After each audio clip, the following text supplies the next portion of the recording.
everyone. Thanks for joining in today. I'm sitting here with two of my friends, Leslie Simon and Kate Lloyd. And as you know, I've shared my journey on social media as far as going through non-Hodgkins lymphoma stage 4. And my two friends have as well. They both have been through breast cancer. And we wanted just to sit down today and just share with you, and hopefully we can share some good information with you and your family and your friends as far as just kind of go behind the scenes, I guess, of once you receive that diagnosis. What do you do? How do you handle it?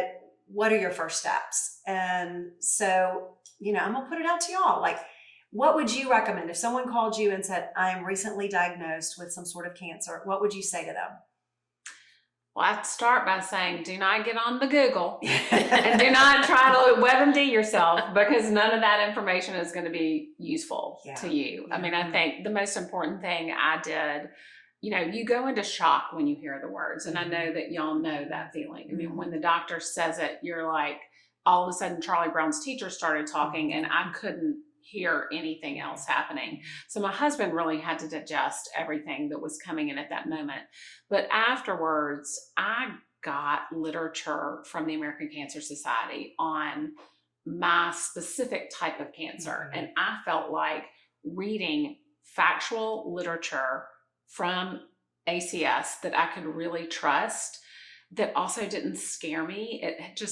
Instead, it made me informed and knowledgeable about the disease, and it helped me know the questions to ask the doctor, because the worst time in the entire journey for me was when I was diagnosed until when I knew my treatment plan. And that whole limbo period, which, it was long. I mean, for me, it was the unknown. It's the unknown. Scary. And it was 3 to 4 months. And I knew I had to do surgery. So I went in and I did the mastectomy, but I still didn't know what my chemo and or radiation was going to be. And so I think just being informed and being able to sit down with my doctor when the time was right and get past that really horrific, indecisive, insecure, uncomfortable, unknowing time, and having the right questions to ask was really helpful. Absolutely. That's good. And I think, as you touched on, that beginning is so uncertain. And I think the first thing to do is just take a deep breath. Yeah. My hairdresser reminded me that when I called her on day 1, she said, let's take a deep breath first. Yeah. So we did that. And then from there, because there's so much that's out of our control, I think focusing on self-care and learning some new rituals and new routines that we can really prioritize that, our own wellness, something we can take into our own hands, because so much of it is out of our control. Oh, yeah. And so, all those pillars of health, the physical, the emotional, spiritual, all of it. And I think all of that, just taking one thing from each of these columns every day and kind of focusing on that to just get ourselves going into treatment feeling strong and healthy, is the best we can, and confident. I love that pillars of health. It's not just the physical, it is the emotional, it is the spiritual, and you need to have the confidence that you are taking active steps to heal yourself and to do everything that you can in that moment. Absolutely. I love that. Yeah, when it's overwhelming, when you receive that diagnosis, I feel like it was like trying to learn a foreign language. Right. All these new things that, I didn't know about wigs and scarves and, ports and just all these new things. And I think the advice that I would give someone is that it's going to be okay. Right. However it ends up, it's going to be okay. Yeah. It really is. Yeah.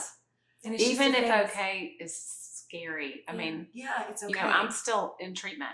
Yeah. And, I'm in treatment for the rest of my life. And there are days that it's okay, and there are days that it is not okay. Yeah, it's hard. The long term is you're going to be okay. Even if you're only okay, this week. Right. You're still going to be okay this week. Right. So how do you handle that, Leslie? How do you handle knowing that there's not an end point and that this is your life? That, for me, has been the biggest struggle, and I would say the last probably 4 to 6 months. I kind of felt like I was blowing through it, and I just felt, great at first, and I've got this and I can do this. And I remember it was October of last year. And so I was over a year into treatment. And we had gone on this big trip with a bunch of friends and went to Europe, and we came back, and I literally landed at midnight, and I walked into treatment at 7 a.m. with jet lag. Wow. And I looked at my doctor, and I just started sobbing. And I was like, I cannot do this anymore. I've hit the wall. I'm done. I can't do it. And bless his heart, he has this great smile, and he smiled and he said, I want you to know this actually makes me feel good. You needed to do this. I have watched you in treatment for so long, and you've never broken down, and that's actually healthy. And that goes back to the pillars of health. Emotionally, you do have to break down. Yes. You have to face it. You have to face it. And you those have tears to are cleansing. Yes. And they are really healthy for us to cry and to show that. I think I cried more the 5 months of my treatment than I have cried the past 3 years. Yes. And I mean, and I think that was advice that you gave me, was that if you feel an emotion, go with it. Let it out.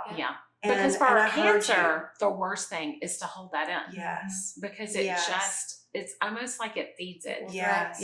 And so you need to let it go. You need to let all of those emotions pass through you. And then you get to decide how you're going to manage them. But you gotta let them come out in a healthy and safe way. Exactly. And, we all have support groups and friends and family that allow us to do that. Sometimes I want to do it by myself. I don't want anybody else around. Other times, I want my husband right there. Other times I want my best friend there. Other times I want my mom there. But I mean, we all have to go through that process and get it out. So let's talk about that. So how do you deal with emotions? I mean, for me, I cried. I had my family, which was wonderful. I prayed with my dad at night. We pray a rosary. I journaled. That's how I dealt with it. What about y'all? I think journaling was a big part of that emotional health. Absolutely. And it doesn't have to be a long thought out entry every day. I used my calendar, and I would just write a couple of lines every day about what emotions I was feeling, if I could even pinpoint what they were, because certainly, you go through the whole gamut and all the stages of grief. And I think journaling is very healthy. I think, sometimes you might just need to go to the rage room. But I think having a counselor is very important. You recommended someone that I adore. Yeah, she's awesome. Wonderful. Yeah, she's awesome. Because it's all consuming, and it's all we can think about, but you really don't want to talk about it all the time. As much as your people who adore you will listen, it is nice to have someone who is trained to really help you, focus in on those emotions. Well, and all the emotions of just thinking, I think about my children. I mean, this makes me want to tear up just talking about my children. I mean, I want to be here for them. See them get married and start their lives, you know? And so it's a lot. It's a lot wherever you are in your treatment, and you're dealing with it every day. It's a lot to process. I mean, in June of 2022, we found out my cancer had metastasized into my brain, and I was given 2 years to live. And it was absolutely shocking. I mean, I just didn't even know that. I didn't know when going to remission, much less that this was now my prognosis. And so what I found was, we instantly started looking at other treatment options, and we had one. And when we saw that start to work, it was like, okay, there's the glimmer of hope. And you grab onto every single glimmer of hope, and you have to celebrate those triumphs. And if the triumph is, my treatment's every 21 days. So if I have a decrease in my cancer marker, that is a triumph. And then I get to feel sick for, 5 days. And then I get to be normal, and I get to come back to work, which for me is critical to my mental health. Absolutely. And my emotional health. And I think we all, the three of us share that. I mean, it's really, really important. But that, those days of bad news, you have to allow that emotion to come out. And then those days of good news, as small as it may be, you've got to celebrate it. Absolutely. Well, and you're such an inspiration. I mean, you're living big still. I mean, the fact that you went to Europe and then you came straight back for treatment. I mean, that is to show, don't stop living, keep doing what makes you happy and what will get you through it. Leslie's good about that. Yeah. I have to say that about you. You live your life. You live life more in one day than most of us do in, 2 weeks. You really do. I think that's one thing, many things that I admire about you, but that's one that's at the top of the list. It's part of my personality. I've always just tried to fit as much into a day as possible. But I do think when you're faced with this and your mortality is in front of you and all of a sudden you realize that your days are numbered. And listen, nobody knows how long that you had. Right. But when you are faced with this is supposed to kill me, then it's like every moment makes sense. And you said this, before when we were all sitting down, that you're so much more precious with your time. Oh my goodness, yes. And it is so important. And by the way, we should all live that, whether we have a disease or we don't have a disease, but really paying attention and being very intentional about where you spend your time, where you spend your energy, what you surround yourself with. I mean, I have a lot less tolerance for negativity than I did before, because I'm like, that energy can't be in my space. Yeah.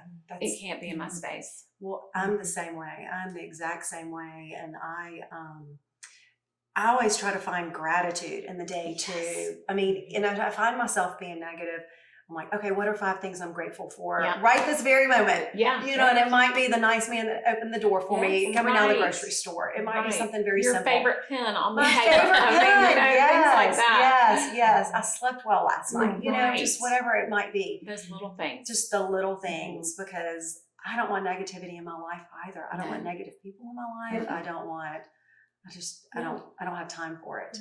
I was given, my stepson and his girlfriend for my birthday this year gave me, it's called the 5-Minute Journal. And it's this lovely linen hardback journal.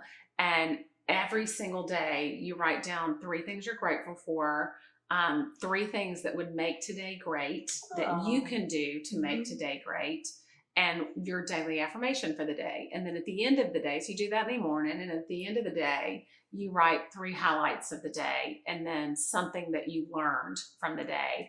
And it is so simple. And to your point, it's just an easy thing to get out of your head and to start your day with gratitude, especially in the midst of all this. I mean, there are days that I'm like, I'm coming home from treatment, I'm like, well, I'm grateful that today I feel better than I did last night. I mean, and that's all I can come up with. But this morning I feel better than I did last night, and that's a win. Right. It's a win. You have to look for those moments. And I loved how you said you have to reach for them, and you just have to hold on to them. Yeah. Because they're precious. They're precious. They are precious. They're precious. I'm interested to hear from y'all. What is something that you felt like you had to ask or tell your friends and family? Their intentions are amazing. The people that support us, they have the best intentions. But the only people that actually know what it feels like to be the patient are the patients. Right. And so what's something that you had to ask of them or tell them to do or request from them that was really for your emotional and spiritual and mental health that they didn't even realize, was difficult for you? I would say hair. As silly as that sounds, but I mean, when you're going through treatment, you don't feel like yourself. Yeah. You just want to be normal. Yeah. You just want to feel normal. You want it to feel like a normal day. And I could go somewhere, I could go to the gym, and I would have 4 or 5 people say something about my hair. Yeah. I might even have somebody reach over and touch my wig and say, oh, that looks precious on you, and it's hard enough. Yeah. Some days are just hard to get yourself up and ready and out the door and just put on a smile on your face and just go do what you have to do. Right. And I think that would be something, is this, a patient just wants to feel normal. Yeah. Well, even still, when we all got together this morning, the first things we commented on were each other's hair. Yeah. Because we all used to have long hair. Yes. And it's coming back. Yes, that's right. You kind of have to reinvent yourself and what your look is, and it changes your entire wardrobe. I know you did it one way, and I did it one way. But it's a new look for sure, and there are ways to do it, and it can be fun. Yeah. If you just embrace it. Well, and I loved what you said earlier. You know, the silver lining of it is that it's really easy to get ready. Yeah. Really quickly. It is so easy. Oh And you my don't have to gosh. worry about your hair. You know, it really does. It is takes fast you and 20 furious. minutes with a shower. Yes, that's right. I was doing cannonballs with my son in the pool this summer for the first time in years because I didn't have to worry about You didn't have to worry Your about hair. makeup and your hair after. Yeah. Yeah. So that was a big one. That's a big definitely one. something to be So, grateful for. I think I had to remind maybe our loved ones that, you know, being this loved can sometimes even feel a little overwhelming from a communication standpoint. Right. And every single text and every single note means the world. But sometimes we don't have the energy to respond to each one the way that we would like to. Right. And don't stop sending them. Right. Even if you don't get a response. Yes. I tried to at least give It's everything great. just a little harder an Yeah. acknowledgement, Yeah. but truly, I have chills thinking about the number of people that would check in every day and ask questions, you know, and check in on you. But don't stop sending them. Just send a little heart. Send a little heart. Yeah. You know, That's doesn't have I to be know much. that. I actually had to, I sat down with some of my girlfriends one night, and I feel like I have this extraordinary support group. And first, I couldn't handle all of the food that was coming to the house because you get so many food aversions and people don't even understand what a food aversion is. They just think you're sick and you the need smells. to eat. Yeah. The the smells. Yeah. Like I'll never be able to eat soup again Yeah. because I tasted so many different soups. I tried them when I felt bad, and now I'm like, I have a complete aversion to soup. But the other thing that people do with the most wonderful, loving, and kind intention, I found is the day of treatment and after treatment and the week after treatment every day. So I would send an update to a couple of different groups of friends, just one text update that this is, you know, treatment happened today. This is where my numbers are. You know, thank you for all of the love and support. And then individually, people would send me texts and say, how do you feel? How do you feel? And how do you feel is what people feel like they need to do for us. And, you know, over dinner one night, I said to the girls, and I had this conversation with my mother, and it just came out of my mouth. And then I was like, I didn't realize that's what I was feeling. But every time I had to answer the question, how do you feel? And I feel terrible. And you don't want to continue to manifest feeling terrible. Go back to the sad. negative. Yeah. You don't want to go there. Yeah. And you don't want to lie and say I feel great because you don't feel great. So every time I got the question, how do you feel? It reminded me how bad I felt, and it made me feel worse. And so what I asked my girlfriends that day, I said, if y'all could just make a switch to say, I'm thinking about you today. I'm praying for you today. I'm sending you love today. Some kind of a positive statement without a question and without acknowledging that I'm sick. That will give me the energy and the light and the strength that I need to get through this difficult window. And the first day they did that, I literally came home from treatment. I fell asleep because I did not feel like I had to answer responses until later. But when I woke up, I had this, you know, phone full of sending you love, sending you, praying for you today. And I was like, that is empowering. That is strengthening. That is putting positive energy around this negative state. And it was so healing for me. And so, if I could give advice to family and friends, I think that's the most important thing that I would say is, how are you bringing positivity and light, and how are you trying to remove as much negativity from your family member, your patient as possible?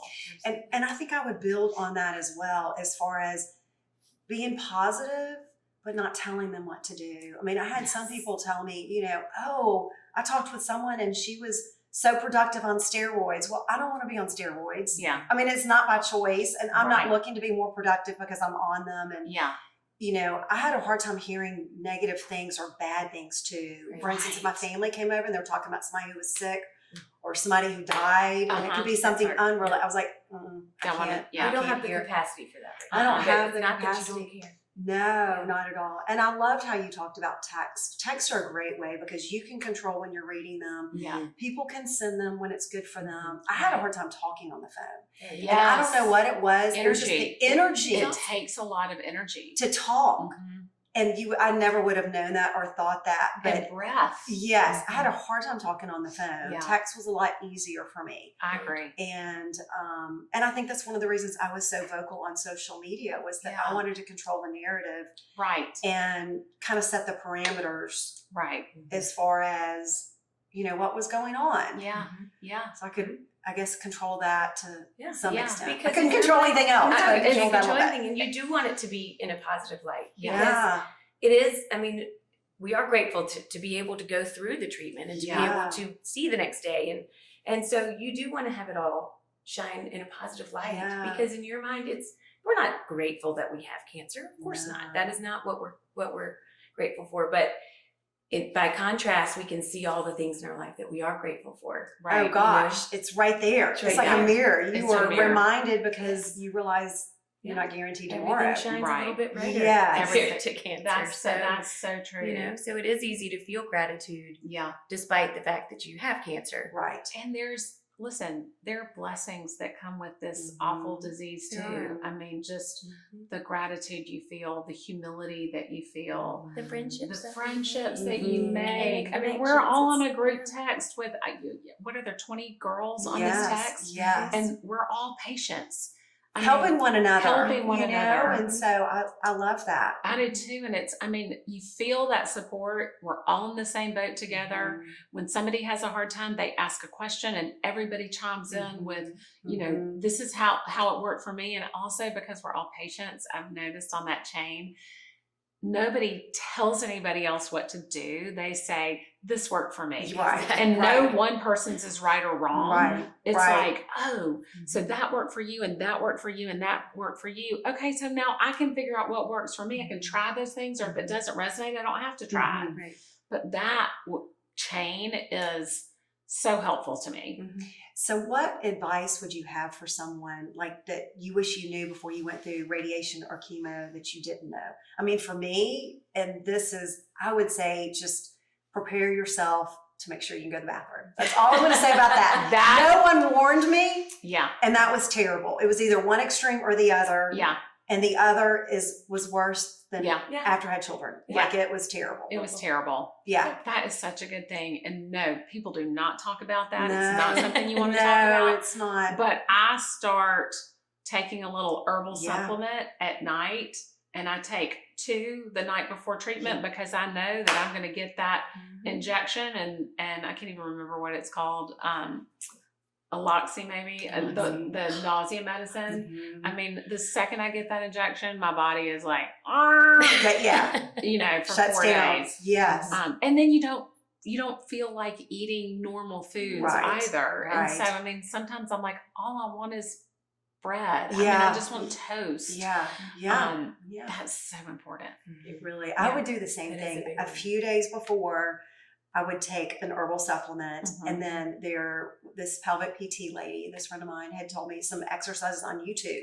Oh, that's and great. It helps you go to the bathroom, and it's just massaging your stomach in a specific way, and it works. That's great. Yeah, I remember you sharing with me the first thing great you shared with me. So we lose all of our humility, don't we? Gosh. Modesty is just like out the door. Talk about, think about. When I was getting fitted for radiation, well, first of all, I didn't know I was laying on a table nude with my hands above my head, and they're drawing markings all over your body. And I'm like, they're like, we're going to try to cover you up as much as possible. I'm like, y'all, I don't even notice it anymore. Yeah. I have spent so much time in doctors. This is like nothing. No big deal. No big deal. Talk about radiation, because I'm not familiar with it because that wasn't part of my treatment. But do y'all have any recommendations for people that are going through radiation, or maybe that's part of theirs? Did you do radiation? I did. You And mine was first, pretty yours was extreme. more than mine was. It was pretty extreme. I went to MD Anderson to have it done. So I lived out there for 7 weeks. And it was my the full chest wall, armpits up to my neck. So it wasn't just like a laser in one little spot, which is horrible enough. And so it was a lot. And I Yeah. think, I hate to even really say it, but no one really prepared me for how difficult radiation was going to be. Really? I thought we were skating into the, it's all Yeah, downhill from here. Yeah. It was extremely challenging physically Was it? for me. Yes. How many rounds did you have? I did 32. Wow. Yeah, with the boost. And I mean, they did an amazing job. They Yeah. took great care of me. They gave me all the tools and all the, the creams, jellies, bandages, everything that I needed. But it was hard. How It long was hard. was each one? They started at about 45 minutes. Yeah. And then it got a little easier as we Yeah. got through it. But And your hands are above your head? they're above your head. You're in a little mold. I had my And you can't move. You you can't, can't move. My face was strapped down to the table like this. It was bolted. So I couldn't move my neck. And again, it's not anything we can't handle. No. Yeah. But I was not prepared, which sometimes that's a good thing too. Yeah. Kind of like, Yeah. gosh, Yeah. you just don't know Yeah. what to expect. Yeah. But that one, it really was very challenging. I was shocked, and mine was not near as extensive as yours was, and mine was the stereotactic radiation surgery. So that's really, targeted, kind of what people would think of as gamma knife or saber knife. I mean, where they are going into, it's millimeter margins. And I had 2 spots on my spine that had metastasized. And so my first one was about an hour and a half. Oof. And then it went down to about 45 minutes. And I only had to do 3 rounds. But you laying on that table with your hands above your head for that long and not being able to move, I still feel like I have a torn rotator cuff from it. Really? Is there any kind of cushion on the bed, or is it like when you're doing No, a you're MRI where it's like you're Yeah. sitting on a hard surface? I mean, the mold is softer than the hard surface, and then they mold the pillow kind of around you to hold you in place. And then they also mark your entire body with Sharpie and stickers. And it was the middle of the summer. I mean, it's 100 degrees. And so all I want to do is go get in the pool. And they're like, no, you can't sweat and you can't get in the Oh pool. my And I'm goodness. like, For how long? Until you well, mine went from a Thursday to a Tuesday, but then they had to mark me a week before. Oh, So, wow. you could take a shower, but you had to be real gentle. But Yeah. I couldn't swim or exercise for 10 days. And I was like, this is what, these are the two things I need. This is my mental health. This is my mental health. Yeah. So that was a little Oh, surprising. I understand. Yeah. June in Houston was very challenging. July, August in Birmingham. very. It was hot. It was hot.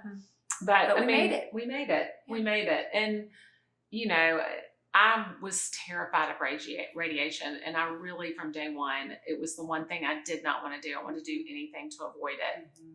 And mercifully, I did not have to do it. I've had 38 rounds of chemo, but I only had to do 3 rounds of radiation. And the great thing about radiation is if it does its job and they expect it to, it will get rid of that cancer in that spot. And so my next scans aren't until October 9th.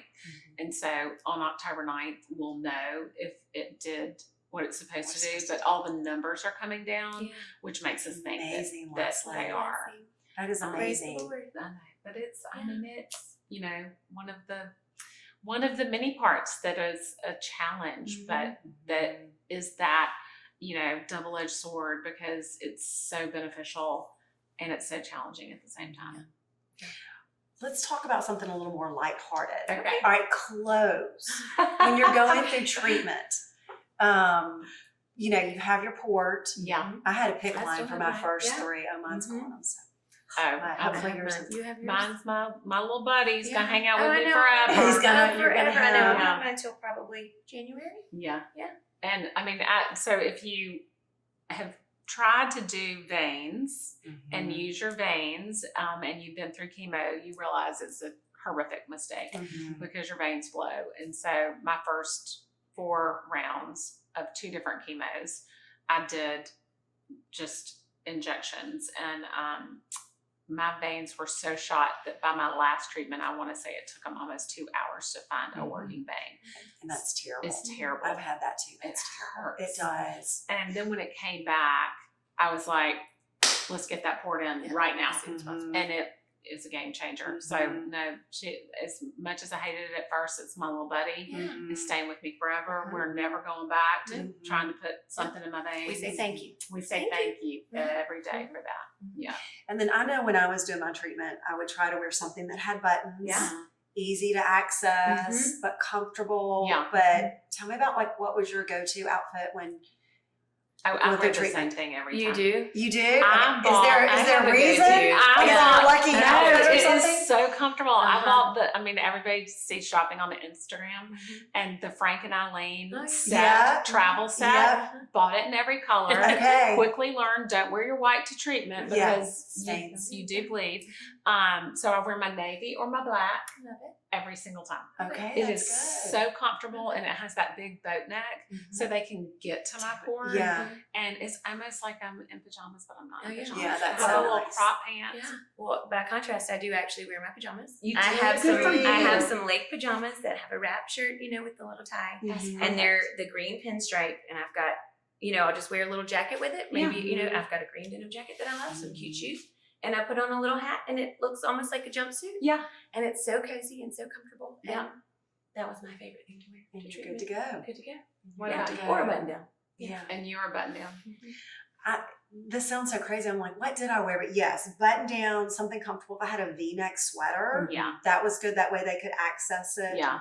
But yeah, just comfort.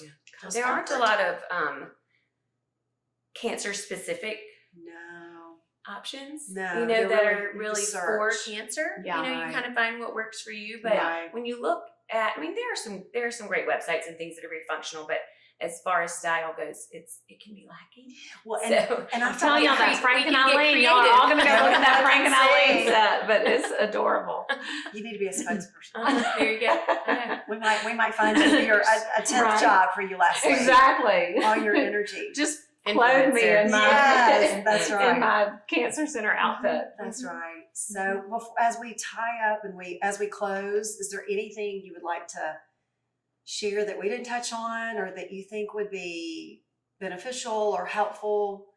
We someone- didn't speak as much about the role of our faith, I Yeah. think, Yeah. in treatment because, everybody does it a little bit differently. But I Yeah. think whether you really do have strong habits before going into it or not, I think pick up that Bible, dust it off if you haven't been using it, Yeah. and use the devotionals that are inevitably going to land at your house. Yeah. Because you have a new perspective. And that faith really is what will conquer the fear, Yeah. truly, because when Absolutely. the uncertainty and the fear and all of that creep in, that's just, chills. It's the only thing that can really truly That's so squash great. the fear is the faith. And so I think it's just to practice that. My prayers Yeah, changed too. absolutely. My prayers changed, not that I be healed, not that I be free of cancer, Right. but that I find peace, that I find balance, Mm-hmm. that I find gratitude in the hard days, that I feel love and light always, and that I project that to other people, even in the hard days. And so I'd pray, and then I'd meditate. And in that meditation, I always feel like that's the receiving. And so I'd say those prayers, and then, the goal is to release it and let it go, and then receive, what God has to give us. And some days I'm good at it, and some days I'm not. But it is a constant. It's a daily meditation has been so important for me. I Being agree. in tune with yourself Yeah. and I think it goes back for me as far as just, no one, you're going to die. No one thinks you're going to die anytime soon. No one Right. thinks you're going to have cancer. And when you're faced with that, I feel like it's made me, don't get me wrong. I've always been worried about my soul, but more so where, and I'm far from perfect. I make mistakes all the time, but Right. trying to be a better person because Right. I do want to be in heaven. When I get there, Yeah. I do want to be in heaven, and I Yeah. want my soul to be in the right place. Yeah. Um, I have lost the fear of death, mhm, like completely lost mhm, that. mhm, I feel like there'll be such peace in it. mhm. Doesn't mean I'm ready to go by Right, any means, right. but I do feel like there is a piece that comes with it that I didn't necessarily know before all of these trials and tribulations. And so I'm actually comforted in that. I mean, I feel more for the people around me when that time does come than for me, because it'll be joyous for me. Yeah, that's right. I mean, that's where we all want to be. Yeah. This is just a stepping stone. This is just a stepping stone. Okay, I thought of one more question. Yeah. Do you feel like you are in a better place now that you've had cancer? Absolutely. Absolutely. The ways that we've grown and how our perspective has changed and how we see things and how we approach life. Absolutely. Absolutely. Yeah, I'm grateful for that too. Yeah. I think that's a gift, just to It's a gift. make you evaluate your life and see where you are. What do you want your life to look like? Well, who do you want to be? Right. You know, what do you? How do you want to touch others? Yes. And how are we going to turn this in a positive In a good way? thing. Use me. I mean, it's like you putting this together today. How do we impact other people? Right. And my favorite Maya Angelou quote is, when you know better, you do better. And cancer forces you to know better. And so it should then force you to do better. We don't always do better, but if every day that's the intention and the goal, then we're on the right track. Yeah, we're on the right track. Amen. So, well, thank you so much. Thank I mean, it's been you. such a gift to sit down with two of you, and thank Oh you my for your gosh, friendship and you. just being there for me and letting me ask you questions. And Oh my Leslie was gosh. ahead of me, and so, you know, I would sit there and say, "What do I do about this? I'm nauseous. Help me. What do I?" You know. So And then you turned around and held my hand. I hope so. Yeah, I hope so. absolutely. I hope so. What a treat. So, and if we can help any of you out there, Yeah. please reach out. I'll Yes. make sure and tag Leslie and Kate, and we'll help you in any way we can. Absolutely. If you have some great advice or a story you'd like to share, we'd love to see it in the comments as well, so we can all come together and hopefully help the next person on this journey. Thanks so much. Thank you. Thank you. Thank Thanks, you, Dana. y'all. So sweet.